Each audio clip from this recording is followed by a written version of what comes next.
Hello বন্ধুরা, সকলকে স্বাগত জানাই আমাদের এই বাংলা কথা চ্যানেলে। অ্যানথ্রপিক হলো একটি আর্টিফিশিয়াল ইন্টেলিজেন্স বা এআই সুরক্ষা এবং গবেষণা সংস্থা।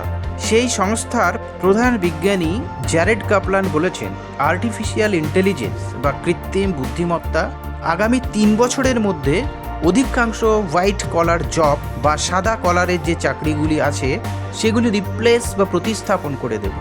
কৃত্রিম বুদ্ধিমত্তা চাকরি ক্ষেত্রে দ্রুত বড় ধরনের পরিবর্তন আনবে, এমনই সতর্কবার্তা দিয়েছেন অ্যানথ্রপিকের প্রধান বিজ্ঞানী ও সহ প্রতিষ্ঠাতা জ্যারেড ক্যাপলান, যিনি বলেছেন এআই সিস্টেমগুলো মাত্র 2 থেকে 3 বছরের মধ্যেই অধিকাংশ হোয়াইট কলার জব করতে সক্ষম হবে।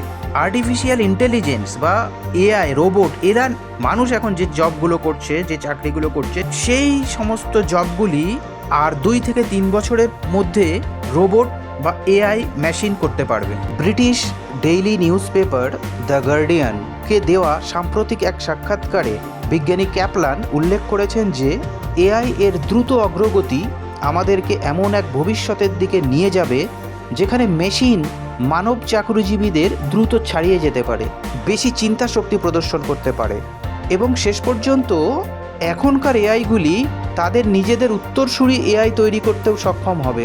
তার মতে সেই মুহূর্তটি মানবজাতির জন্য প্রযুক্তিগত ইতিহাসে অন্যতম বৃহৎ ঝুঁকি হয়ে উঠতে পারে। Anthropic, open AI, Google, deep mind এবং মেটার মতো প্রতিষ্ঠানগুলো আক্রমণাত্মকভাবে আর্টিফিশিয়াল ইন্টেলিজেন্সের দিকে এগোচ্ছে। তাতে করে এআই রোবট বা মেশিন মানুষের চেয়েও ভালো পারফরমেন্স দেবে। ক্যাপলানের মতে উন্নতির গতি এতটাই দ্রুত যে নতুন প্রজন্মও, মানে আমাদের নেক্সট জেনারেশন, শীঘ্রই নিজেকে মেশিনের সঙ্গে প্রতিযোগিতায় দেখতে পাবে। মানে নিজেদেরকে মেশিনের সঙ্গে প্রতিযোগিতা করতে হবে, তবেই গিয়ে চাকরি পাবে। যদি মেশিন ভালো পারফরমেন্স দেয় তাহলে চাকরি পাবে না। এমন দিন আগামী কয়েক বছরের মধ্যেই হয়তো আমরা দেখতে পাবো।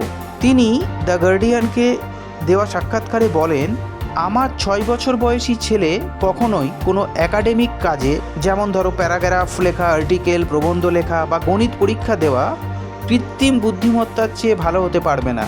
অ্যানথ্রপিকের নিজস্ব মডেলগুলো এখন সফটওয়্যার এজেন্ট তৈরি করতে পারে, ঘন্টার পর ঘন্টা জটিল প্রোগ্রামিং সমস্যার সমাধান করতে পারে এবং মানব হস্তক্ষেপ ছাড়াই জটিল যুক্তিতর্কের শৃঙ্খল তৈরি করতে সক্ষম। ক্যাপলানের পূর্বাভাস কেবল দক্ষতা বৃদ্ধিতে সীমাবদ্ধ নয়। তিনি সতর্ক করেন 2027 থেকে 2030 সালের মধ্যেই বড় মোড় ঘুরতে পারে, যখন আর্টিফিশিয়াল ইন্টেলিজেন্স সিস্টেমগুলো নিজেদের উত্তরসূরি এআই প্রশিক্ষণ ও উন্নত করার ক্ষেত্রে সরাসরি ভূমিকা নিতে শুরু করবে। তিনি বলেন, ভাবুন তো, আপনি এমন একটি প্রক্রিয়া তৈরি করছেন যেখানে আপনার তৈরি এআই আপনার মতো বুদ্ধিমান বা আপনার চেয়েও বেশি বুদ্ধিমান, তারপর সেটি আরও বেশি স্মার্ট এআই তৈরি করছে, তারপর সেই এআইকে দিয়ে আরও বেশি উন্নত মানের স্মার্ট এআই তৈরি করছে। শুনতে হয়তো সত্যিই ভয়ানক লাগছে আমাদের। শেষ পর্যন্ত দুনিয়াটা কোথায় গিয়ে দাঁড়াবে আমরাও জানি না। ক্যাপলান 2টি বড় ঝুঁকি চিহ্নিত করেন। প্রথমটি হলো নিয়ন্ত্রণ হারানো। অত্যন্ত উন্নত সিস্টেমগুলো কী করছে তা সম্পূর্ণভাবে বুঝতে না পারা, তারা মানুষের স্বার্থের সঙ্গে সামঞ্জস্যপূর্ণ থাকবে কিনা বা তারা মানুষের কর্তৃত্বকে সম্মান করবে কিনা। তিনি বলেন, এআইগুলো কি মানবতার জন্য ভালো হবে? তারা কি নিরীহ থাকবে? তারা কি মানুষকে বুঝতে পারবে?